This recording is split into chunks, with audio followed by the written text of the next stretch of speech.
FIA की joint investigation team ने official secrets act में नई तरमीम के जरिए तफवीज़ किए गए इख्तियार के तहत तहकीकात मुकम्मल कर ली हैं और इसका फैसला है कि इमरान खान और शाह महमूद कुरैशी ने कानून की खिलाफ वर्जी की है और दोनों के खिलाफ मुकदमा चलना चाहिए। दोनों के खिलाफ मुतादिद इल्ज़ामात हैं, मगर बुनियादी इल्ज़ाम यह है कि इमरान खान ने बैरून मुल्क तैनात पाकिस्तान के सफ़ीर की जानिब से भेजे गए खुफिया साइफर के हसास नौयत के मंदरजात को मंजर आम पर लाने का जुर्म किया। बुनियादी इल्ज़ाम ये नहीं है कि साइफर की गुमशुदगी से सफारती पैगामात के मंजर आम पर आने से इनकी खुफिया ज़बान आम होने का इम्कान पैदा हुआ। अगर ये इल्ज़ाम मरकज़ी होता तो कम अज़ कम इस पर सज़ा होना चाहिए थी, क्योंकि यही नुक्ता इस कानून की तख्लीक का बुनियादी सबब था। मगर इमरान खान पर इल्ज़ाम है कि इस बात की परवाह किए बगैर कि रियासत को इससे क्या नुकसान पहुंच सकता है, इमरान खान ने साइफर के मंदरजात को बदनीयती के साथ अफशा कर दिया। ऑफिशियल सीक्रेट्स एक्ट पहली मरतबा 1925 में बनाया गया था और ये ताज बरतानिया के ऐसे मुलाजिमीन को सजाएं देने के लिए तख्लीक हुआ था जिन पर इल्ज़ाम हो कि इन्होंने वफादारी को भूलकर या गफलत में हसास मालूमात को लीक किया या इनका गलत इस्तेमाल किया। 100 बातों की एक बात, ये कानून बरतानवी साम्राज्य के हाजिर सर्विस अफसरान और ख़ास तौर पर वर्दी में मलबूस हिंदुस्तानी शहरियों को उस सियासी नफसा नफसी के दौर में नौआबादियाती इक़्तिदार के साथ गद्दारी करने से रोकने के लिए बनाया गया था। कानून का मकसद इन सरकारी अफसरान को सल्तनत बरतानिया की खुफिया मालूमात को बरे सगीर के महकूम बाशिंदों तक पहुँचाने से रोकना था। इस कानून की असल ज़बान ताज बरतानिया के लिए ड्यूटी सर अंजाम देने और इस फर्ज को ताज बरतानिया के मातहत रहकर यानी सल्तनत के एमा पर अदा करने की बात करती है। कानून में मौजूद इस्तिलाह हिज मजेस्टी को पाकिस्तान बनने के बाद लफ्ज हुकूमत से बदल दिया गया, मगर अब भी इस जुमले में हुकूमत के बाद के एमा पर के अल्फाज बदस्तूर बरकरार हैं। यहाँ इस बात का वाज़ेह इशारा मिलता है कि यह कानून किन लोगों से मुआमला करने के लिए बनाया गया था।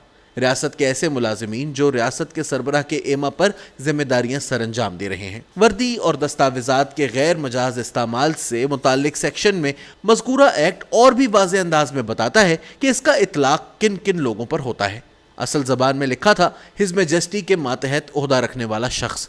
1956 से इसे तब्दील करके हुकूमत के मातहत ओहदा रखने वाला शख्स कर दिया गया। एक्ट ऐसे तमाम लोगों पर लागू होता है जो हुकूमत के मातहत या इसके एमा पर काम करते हैं। पूरा एक्ट वाज़ेह तौर पर इस अंदाज में तैयार किया गया है कि इसके जरिए हुकूमत में मौजूद हसास मकामात से मुतालिक जासूसी को रोकने और इस पर सज़ा देने को यकीनी बनाया जाए। इसका ज़्यादातर हिस्सा इस अंदाज में तहरीर किया गया है कि मुजरिमाना जहनीत जहाँ भी पाई जाए इसे सज़ा दी जाए। जानबूझकर मालूमात अफशा करना इस एक्ट के तहत मरकजी जुर्म करार दिया गया है और सेक्शन 3 में इसी का तज़किरा किया गया है। इससे निस्बतन छोटे जुराइम वो हैं जिनमें मालूमात गफलत के नतीजे में लीक हुई। सेक्शन 5 में ये दर्ज है। यही वो खिलाफ वर्जी है जिसके बारे में हमें बताया जा रहा है कि साबिक वजीर आज़म इमरान खान ने की है। डीकोड किए जा चुके साइफर को गुम करके इमरान खान इसकी हिफाजत में नाकाम हो गए या इन्होंने ऐसा अमल किया जिससे साइफर की सलामती खतरे में पड़ गई।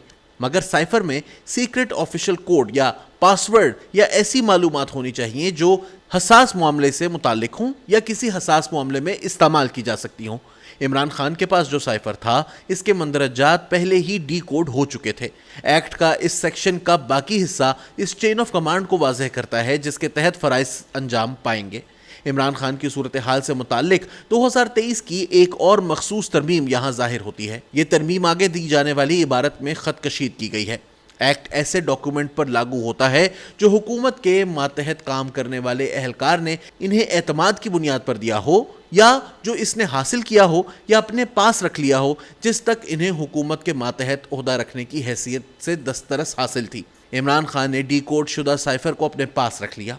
अगस्त 2023 में पीडीएम हुकूमत की जानिब से होने वाली धड़ाधड़ कानून साजी के दौरान इस एक्ट में होने वाली तरमीम इसी मामले से मुताल्लिक है। मगर देखने की बात यह है कि क्या इस साइफर में कोई ऑफिशियल सीक्रेट कोड भी मौजूद था जिसके बाइस इमरान खान पर इस सेक्शन का इतलाक होता हो? क्या इसमें ऐसे हसास मकाम के बारे में मालूमात शामिल थी जो आम तौर पर खुफिया रखा जाता है? तनकीदी लिहाज से इमरान खान हुकूमत के मातहत ओहदे पर बराजुमान थे।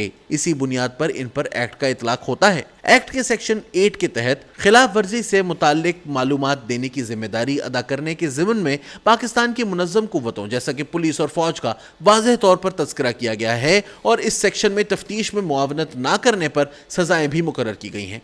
नेटफ्लिक्स पर मकबूल टेलीविजन सीरीज द क्राउन में एक मंजर है जहां नौजवान मलिका एलिजाबेथ दोम एक तकरीब से पहले हाउस ऑफ विंडसर की मलकियत में रखे जेवरात से जुड़े मुतादिद ताज देख रही होती हैं, जिनमें से एक इन्होंने पहनना होता है। नौजवान मलिका को अपने सामने रखे तमाम ताज में से एक मुंतखब करना है, मगर इन्हें इंतखाब करने में दुश्वारी पेश आ रही होती है। वो तकरीब में पहनने से पहले एक बार इन्हें आजमाइशी तौर पर पहनकर देखना चाह रही होती हैं और एक दरबारी से कहती हैं कि क्या वो थोड़ी देर के लिए ताज को मुस्तैर ले सकती हैं। दरबारी इस सवाल पर गड़बड़ा जाता है। मुस्तैर? इसी परेशानी में वो सवाल करता है और मजीद कहता है, मलिका मौज़्ज़मा, ये सारे ताज अगर आपकी मलकियत नहीं है तो फिर किसकी है? क्या खुफिया है और क्या हसास? इस बात का फैसला करने का इख्तियार किसको हासिल है? क्या मुंतखब वजीर आज़म से ज़्यादा अच्छी पोजीशन में कोई हो सकता है कि जब इसके सामने कोई अहम और खुफिया चीज़ आती है तो वो फैसले करे कि ये आवाम के इल्म में लाई जानी चाहिए या नहीं?